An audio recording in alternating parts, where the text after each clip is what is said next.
네, 여러분, 제가 지금부터 세 가지 질문 드릴 테니까요. 솔직하게 마음속으로만 답해 보세요. 하나, 어젯밤 저녁 뭐 식사 다 마치시고 식탁 한쪽에 놓아둔 노란 단호박 한 조각. 이건 채소니까 괜찮겠지 하시면서 후식처럼 집어 드시지 않으셨어요? 둘, 오늘 아침 입맛 없다고 마트에서 사온 달콤한 단호박죽 한 그릇. 후루룩 마셔버리듯 드시지 않으셨어요? 예. 셋, 혈압에 그렇게 좋다더라. 하는 말에 텔레비전 보시면서 호박씨 한 줌 또 한 줌 무심코 까드시지 않으셨어요? 자, 셋 중에 하나라도 어, 어제 그랬는데 하셨다면요. 지금 이 영상 절대 다른 데로 넘기지 마시고 끝까지 봐주십시오. 왜냐하면요. 여러분이 몸에 좋다고 굳게 믿고 매일같이 드신 그 단호박 한 조각이 사실은 여러분 피 속을 끈적끈적하게 만들고 평생 관리해 오신 신장을 한 번에 무너뜨리는 조용한 폭탄일 수도 있거든요. 에이, 단호박이 무슨 폭탄이야. TV에서 당뇨에 좋다고 그러던데 이렇게 생각하셨죠. 바로 그 마음이 가장 위험한 함정이랍니다. 여러분, 진짜 무서운 건 나쁜 음식이 아니에요. 좋다고 믿고 안심하면서 드시는 음식입니다. 나쁜 음식은 우리가 알아서 조심하잖아요. 그런데 좋은 음식은 많이 먹을수록 좋겠지 하면서 자꾸 욕심을 부리게 되거든요. 바로 거기서 사고가 터지는 거죠. 오늘 이 영상에서는요. 단호박을 끊으라는 이야기 절대 안 합니다. 대신 같은 단호박 한 조각이 어떨 땐 보약이 되고 어떨 땐 독이 되는지 그 정확한 갈림길을 알려드릴 거예요. 밥 다 드시고 후식으로 집는 단호박이 왜 밥 두 공기 먹은 효과를 내는지, 부드러워서 좋다고 믿었던 단호박죽이 왜 더 위험한지, 신장이 보내는 다급한 신호를 어떻게 알아채는지, 그리고 식탁 자리만 살짝 바꿔서 단호박을 평생 약처럼 즐기시는 비법까지 30분 동안 속 시원하게 풀어드리겠습니다. 이 영상 끝까지 들으시면요. 단호박을 보시는 눈이 완전히 달라지실 거예요. 더 이상 좋다더라는 말에 흔들리지 않고 내 몸에 맞는 양과 방법을 정확히 아시게 됩니다. 자, 그럼 가장 흔하면서도 가장 위험한 첫 번째 실수, 어젯밤 여러분이 했을지도 모를 바로 그 행동부터 짚어보겠습니다. 어젯밤 저녁상 한번 다시 떠올려 보세요. 따뜻한 밥 한 공기 든든하게 비우시고 된장찌개에 의해 김치, 나물 두어 가지까지 싹 드셨습니다. 배는 부른데 입이 좀 심심하잖아요. 그때 식탁 한쪽에 쪄놓은 노란 단호박이 눈에 들어옵니다. 이건 과자도 아니고 빵도 아니고 땅에서 난 채소잖아. 살도 안 찌고 혈당에도 좋겠지. 이런 편안한 마음으로 한 조각, 두 조각, 어느새 세 조각까지 손이 가셨죠. 그리고 다음 날 아침 공복 혈당을 재보고는 깜짝 놀라십니다. 아니, 나는 어제 단 거 하나도 안 먹었는데 이 숫자가 뭐야? 여러분 답답하시죠? 그런데 그 답은요, 아주 간단해요. 단호박은 채소의 얼굴을 한 밥입니다. 다시 한번 말씀드릴게요. 단호박은 채소가 아니에요. 우리 몸 안에 들어가면은 밥이나 떡과 똑같이 작동하는 탄수화물 덩어리거든요. 찐 단호박 100g 안에 탄수화물이 얼마나 들어있을까요?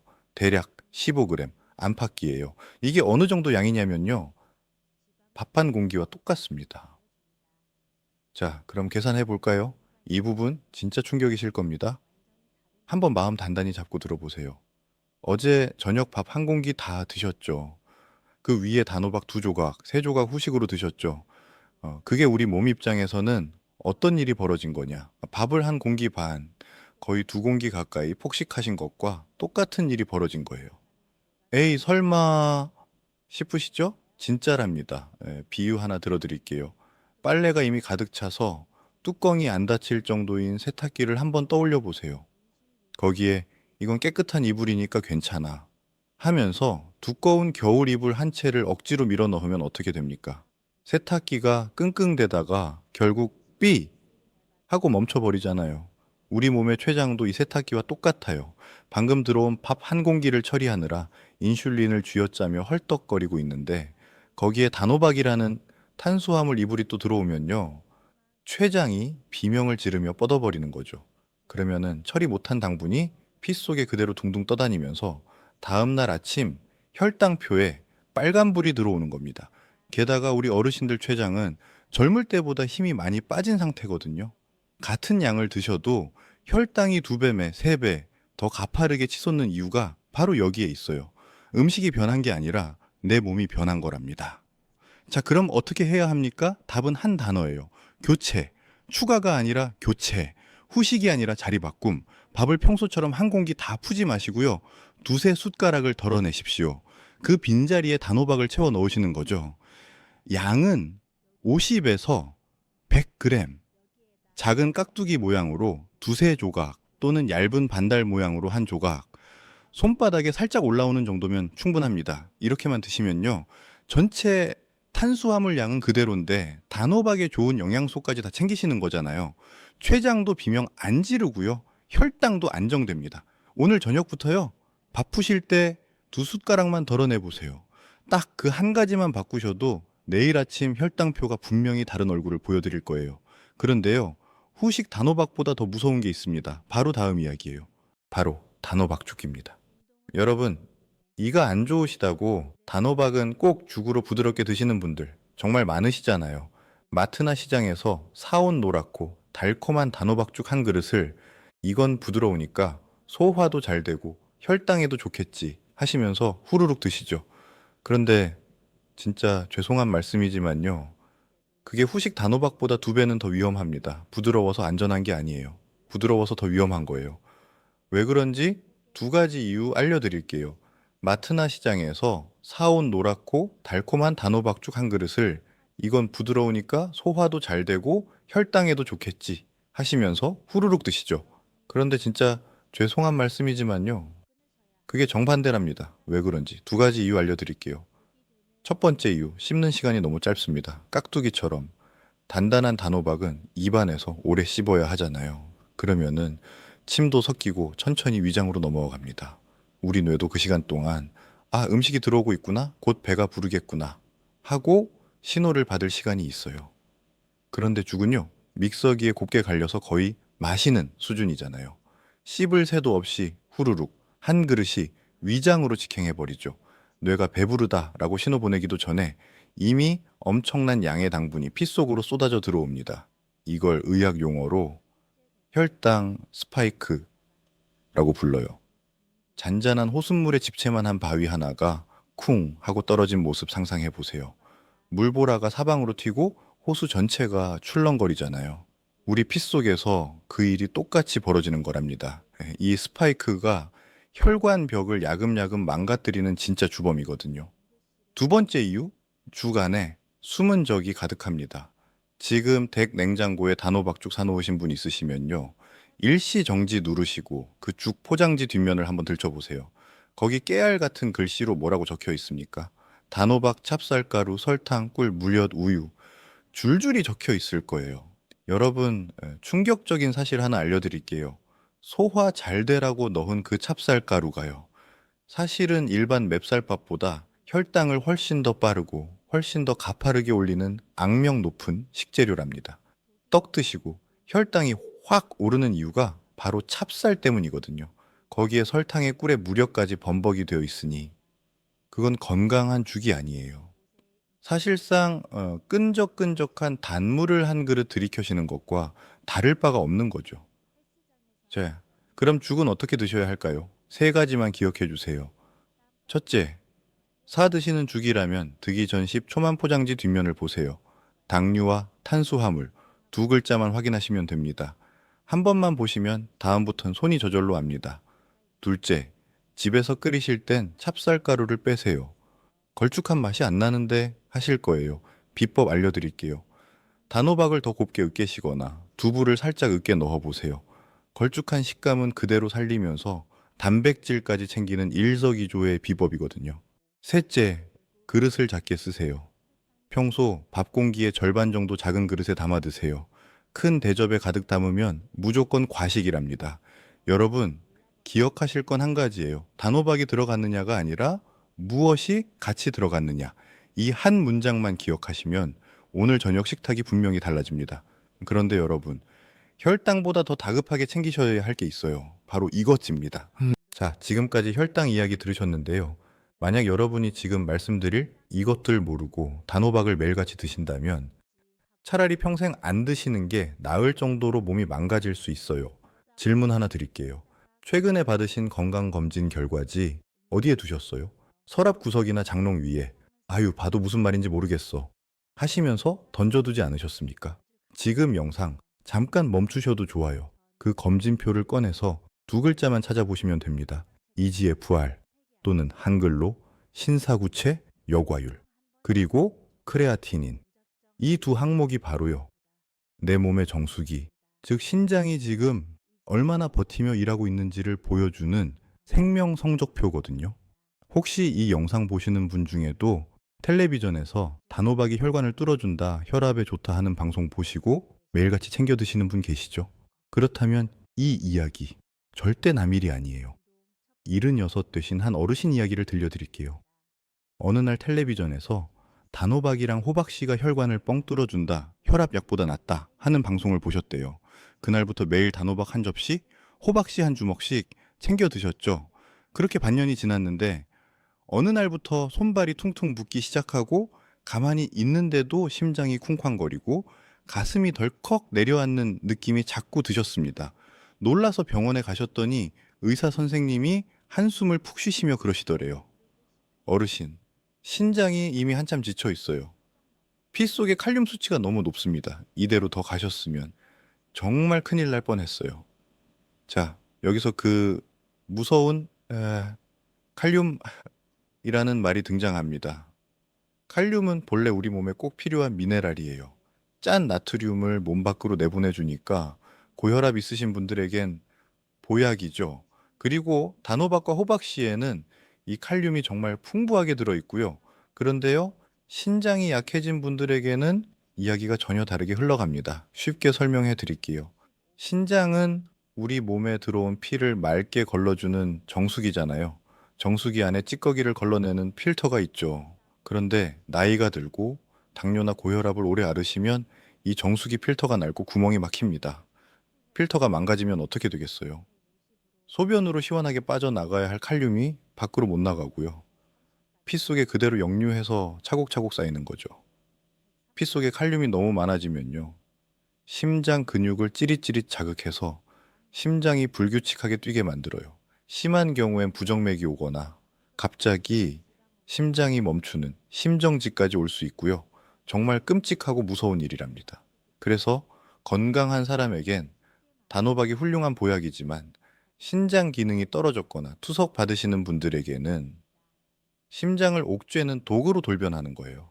그렇다면은 신장 수치가 불안하신 분들은 단호박을 평생 입에도 대면 안 되느냐? 그건 또 아니에요. 드시는 방법을 바꾸시면 됩니다.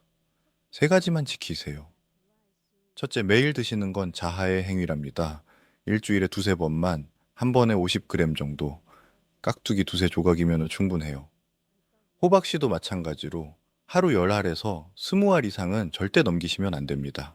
둘째, 칼륨을 쫙 빼는 특급 조리 비법 알려드릴게요. 단호박을 그냥 찌지 마시고요. 껍질을 다 벗기시고 잘게 깍둑 썰기 한 다음에 따뜻한 물에 2시간 정도 푹 담가 두세요. 시간 없으시면 그냥 끓는 물에 한번 데쳐내셔도 좋습니다. 칼륨은 물에 아주 잘 녹는 성질이 있거든요. 그래서 이렇게 물에 담그거나 데쳐내기만 해도 단호박 속 칼륨이 절반 가까이 물로 빠져나가요. 신장 부담을 확 덜어드리는 거죠. 아, 그리고 데친 그 물, 아깝다고 절대 찌개 육수로 쓰시면 큰일 나요. 거기에 칼륨이 다 녹아 있으니까 미련 없이 하수구에 버리셔야 한답니다. 셋째, 약 드시는 분들은 약사님께 꼭 한마디 물어보세요. 고혈압약, 심장약, 이뇨제 드시는 분들이요. 단골 약국 가셔서 약사님, 이 약이 혹시 칼륨을 몸에 쌓이게 하는 약인가요? 딱 한 번만 물어보십시오. 약 종류에 따라서는 칼륨을 밖으로 못 나가게 막는 성분이 있거든요. 그런 약을 드시면서 단호박까지 매일 챙겨 드시면은 칼륨이 2배, 3배로 쌓이게 됩니다. 음식이 아무리 훌륭해도요. 내 장기가 그걸 받아낼 힘이 없다면 그건 음식이 아니라 내 몸을 공격하는 무기예요. 단호박 한 조각 드시기 전에 반드시 내 신장 점수부터 확인하시는 것. 이게 단호박을 살리는 절대 원칙이랍니다. 자, 한 가지만 부탁드릴게요. 여기까지 들으시면서 아이고, 나도 검진표 한번 꺼내봐야겠다 하신 분들 많으시죠? 이쯤에서 저와 약속 하나만 하실까요? 오늘 안에 내 검진표 꺼내서 EGFR 숫자 꼭 확인하겠다 하시는 분들, 지금 바로 댓글창에 숫자 1, 딱 한 글자만 꾹 눌러 남겨주십시오. 아니면은 확인 바람이라고 두 글자를 적어주셔도 좋습니다. 눈으로만 고개 끄덕이는 것과 내 손으로 직접 댓글 쓰며 다짐하는 것은 완전히 달라요. 여러분이 남겨주신 그 숫자 하나가 오늘 저녁 서랍을 열고 검진표를 꺼내게 만드는 가장 든든한 첫걸음이 될 거예요. 제가 댓글 하나하나 다 읽고 응원하겠습니다. 자, 약속하셨죠? 그런데요, 검진표 확인하셨다고 끝이 아닙니다. 더 큰 함정이 하나 남아 있거든요. 신장 검진표까지 확인하셨다면 가장 큰 고비는 넘기신 거예요. 그런데요, 여기서 또 우리 시니어분들이 가장 많이 걸려 넘어지시는 함정이 있답니다. 바로 경로당, 등산 모임, 카카오톡, 단톡방에서 떠도는 남의 말이거든요. 여러분, 저 사람 괜찮으니 나도 괜찮겠지. 한마디 믿고 따라 드시다가 며칠 전에도 중환자실에 실려 가신 어르신이 계세요. 진짜로요. 절대 남일이 아니랍니다. 아유, 우리 앞집 영감은 당뇨 10년 차인데 단호박 매일 한 통씩 먹어도 혈당 멀쩡하대. 이거 한 줌 먹으면 혈압약 갖다 버려도 돼. 인터넷 영상 보니까 단호박이 당뇨 완치시켜 준다더라. 이런 솔깃한 말들 하루에도 몇 번씩 들으시잖아요. 여러분, 제가 오늘 아주 냉정하게 팩트만 말씀드릴게요.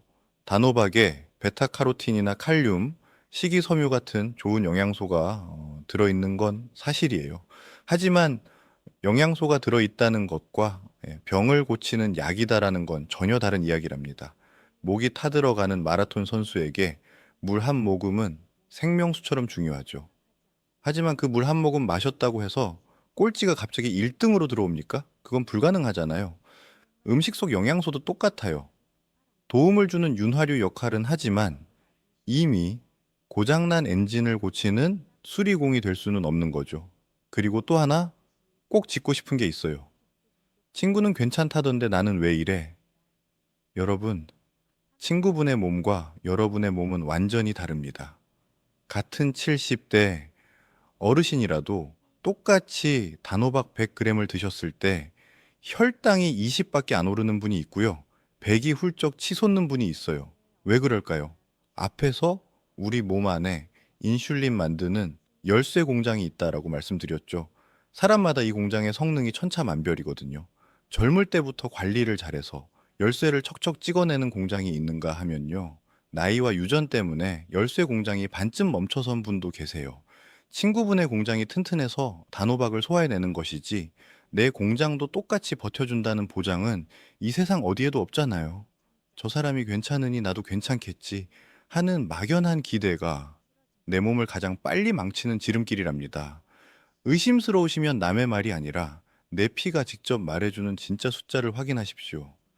방법은 정말 간단해요. 단호박 50g, 깍두기 두세 조각 정도 드신 날, 식사 후 정확히 1시간 뒤, 그리고 2시간 뒤에 혈당기로 손끝을 찔러 보시는 거예요. 1시간 뒤 숫자가 평소보다 무섭게 튀어 올랐거나 2시간이 지났는데도 제자리로 안 떨어진다면 친구 말도 틀렸고 인터넷 영상도 틀린 겁니다. 오직 내 혈당기가 당신 몸에는 이 양이 너무 많아요. 라고 정답을 알려주고 있는 거죠. 그러면은 다음번엔 50g을 30g으로 팍 줄이시면 됩니다. 물론압니다. 매번 혈당 재는 거, 송긋 콕 찌르는 것도 따갑고 무섭고 그 조그만 시험지 값이 은근히 부담되시잖아요. 가족들 챙기시느라 평생 내 몸 한번 제대로 못 돌보고 구분등으로 살아오신 그 고단함 제가 어찌 모르겠습니까? 귀찮은데 대충 먹다 죽지 뭐 하시는 그 헛헛한 마음도 다 이해해요. 그런데 여러분 딱 이틀만요. 이틀만 눈 딱 감고 시험지 두세 장만 내 몸에 양보해 주십시오. 달력 귀퉁이에 그날 먹은 단호박 양과 혈당 숫자 딱 두 번만 적어 보세요. 그 작은 수고와 시험지 몇백 원의 투자가 앞으로 남은 10년, 20년 동안 여러분이 단호박을 마음 편히 즐기실 수 있는 평생 안심 보증서가 되어 줄 거예요. 이게 남는 장사 아니겠습니까? 자, 이제 마지막 이야기예요. 가장 중요한 해결책이 남았습니다. 자, 지금까지 후식 이야기, 죽 이야기, 신장 이야기, 그리고 카더라 통신까지 무서운 경고들을 한가득 쏟아냈습니다. 이쯤 되면 이런 생각 드실 거예요. 아이고, 무서워라. 이럴 거면 단호박 다 갖다 버리고 평생 입에도 대지 말아야겠다. 여러분, 잠깐만요. 이제부터는 마음 푹 놓으셔도 된답니다. 지금까지가 조심하셔야 할 것들이었다면 지금부터는 오늘 저녁 당장 따라 하실 수 있는 안전한 방법 이야기거든요. 어깨에 들어간 힘 좀 빼시고 편안하게 들어주세요. 제가 오늘 드린 말씀의 결론은 절대 단호박을 끊으라는 게 아니에요. 단호박은 여전히 우리 시니어분들의 노화 방지와 장 건강을 지켜주는 너무나 고마운 식재료잖아요. 끊어내실 필요 없어요. 식탁 위에서 밥그릇과 단호박의 자리와 순서만만 살짝 바꿔주시면 이 무서웠던 녀석은 다시 세상에서 가장 착한 보약으로 돌아오거든요. 복잡한 건 다 빼고요. 오늘 당장 저녁 식탁에서 따라 하실 수 있는 정답! 식탁 3원칙만 정리해 드릴게요. 첫째, 무조건 밥을 2숟가락 덜어내고 그 빈자리에 단호박을 놓으십시오. 앞에서 계속 강조드린 교체의 원칙이잖아요. 단호박은 반찬이나 후식이 아니라 밥이라고 했죠. 어른 주먹 절반 크기, 50에서 70g 정도만 썰어서 덜어낸 밥 대신 그 자리에 놓아 드시는 거랍니다. 이 한 가지만 지키셔도 절반은 성공이거든요. 둘째, 식사 순서를 거꾸로 뒤집으십시오. 보통은 밥 한 숟갈 뜨고 반찬 드시잖아요. 오늘부터는 거꾸로 가시는 거예요. 처음엔 나물이나 채소 반찬부터 한 젓가락, 그 다음엔 계란말이, 두부조림, 생선구이 같은 단백질 반찬. 밥과 단호박은 식사의 가장 마지막에 드시는 거죠. 왜 이렇게 해야 하느냐? 우리 몸에 채소와 단백질이 먼저 들어가서 기를 깔아두면요. 나중에 들어온 단호박의 당분이 피 속으로 훅 치고 올라가는 걸 멱살 잡고 막아준답니다. 똑같은 양을 드셔도 혈당이 오르는 속도가 기적처럼 잔잔해지는 마법의 식사법이에요. 셋째, 찔 때 달게 만들지 마시고 드실 때 기름을 살짝 곁들이십시오. 이게 오늘 영상에서 제가 제일 강조하고 싶은 진짜 숨은 비법이거든요. 부드럽게 만든다고 꿀이나 설탕 절대 넣지 마세요. 맹물에 포슬포슬하게만 찌십시오. 단호박 본연의 단맛이면 충분하답니다. 대신 다 쪄진 단호박을 드실 때 올리브유나 들기름을 딱 한 방울만 톡 떨어뜨려 곁들여 보세요. 왜 이게 비법이냐? 단호박을 노랗게 만드는 베타카로틴이라는 보물 같은 영양소가 있어요. 눈을 밝게 해주고 면역력을 살려주는 귀한 성분인데 이 녀석이 지독하게 까칠해요. 물에는 절대 안 녹고 오직 기름하고만 친하거든요. 그래서 단호박만 그냥 드시면은 그 귀한 영양소의 절반 이상이 흡수도 안 된 차에 그대로 몸 밖으로 빠져나가 버리잖아요. 얼마나 아깝습니까? 들기름 한 방울이 베타카로틴을 태워서 우리 몸속 깊숙이 데려다주는 작은 배 역할을 해주는 거랍니다. 단, 기름도 많이 두르면 살이 찌니까요. 꼭 한 방울만, 향만 살짝 입히는 정도면 충분해요. 자, 이 세 가지. 어렵지 않으시죠? 오늘 저녁 한 끼만, 딱 한 끼만 이대로 따라 해보세요. 그리고 마지막으로요. 지금까지 들으신 이 모든 내용을 단 10초 안에 한 번에 점검하는 비법까지 알려드리고 영상 마무리하겠습니다. 이건 정말 평생 써먹으실 수 있는 비법이거든요. 여러분, 오늘 장장 30분에 걸쳐 정말 많은 이야기 나눴습니다. 이 긴 내용을 다 외우실 필요 없어요. 앞으로 단호박을 손에 드시기 전에 그 자리에서 딱 10초만 이 세 가지를 스스로에게 물어봐 주세요. 하나, 밥을 2숟가락 덜어내고 그 자리에 단호박을 놓았는가? 후식으로 추가하지 않았는가? 둘, 단맛 더하지 않고 본연의 맛 그대로 드시는가? 셋, 내 신장이 약하다는 신호는 없는가? 손발이 붓거나 가슴이 두근거리지는 않았는가? 이 세 가지. 딱 10초면 끝나요. 20초의 멈춤만 매일 실천하시면 더 이상 단호박 때문에, 혈당 때문에 마음 졸이실 일은 사라집니다. 아, 그리고 한 가지만요. 자른 단호박에 곰팡이 보이시면 절대 그 부분만 도려내지 마세요. 눈에 보이는 점은 빙산의 일각이고 곰팡이 뿌리는 이미 깊숙이 퍼져도 있거든요. 아까워도 통째로 버리시는 게 응급실 비용보다 100배 쌉니다. 자, 이제 마무리 말씀드릴게요. 이거 하나면 만병통치약이다 라는 텔레비전 속 화려한 말에 흔들리지 마십시오. 카카오톡으로 돌아다니는 자극적인 영상에 현혹되지도 마시고요. 평생 자식 키우고 가족들 뒷바라지 하느라 닳고 다른 세상에서 가장 귀한 여러분의 몸이잖아요. 남의 몸에 맞춰진 뜬구름 잡는 정보 말고 내 손끝에서 나온 핏방울과 내 검진표가 말해주는 진짜 숫자만 굳게 믿으셔야 한답니다. 오늘 저녁 밥상 거창하게 다 바꾸려 하지 마세요. 무조건 작심삼일 됩니다. 그냥 딱 하나 평소 드시던 밥에서 두 숟가락만 덜어내 보십시오. 그 작은 행동의 시작이 여러분의 남은 인생을 그리고 10년 뒤의 건강을 가장 단단하게 지켜줄 거예요. 오늘 준비한 이야기가 여러분의 식탁을 더 안전하고 건강하게 바꾸는데 작은 보탬이 되셨기를 진심으로 바랍니다. 영상이 마음에 와닿으셨다면 주변의 소중한 지인분들, 가족 단톡방에 카카오톡으로 많이 공유해 주시고요. 구독과 좋아요 버튼 꾹 눌러두시면 앞으로도 60대 이후에 절대 놓쳐서는 안 되는 시니어 필수 건강 정보를 가장 먼저 그리고 가장 편안하게 받아보실 수 있답니다. 지금까지 여러분의 든든한 건강 동반자였습니다. 오늘 하루도 마음 편안하고 건강하게 보내십시오. 긴 시간 함께 해주셔서 깊이 감사합니다.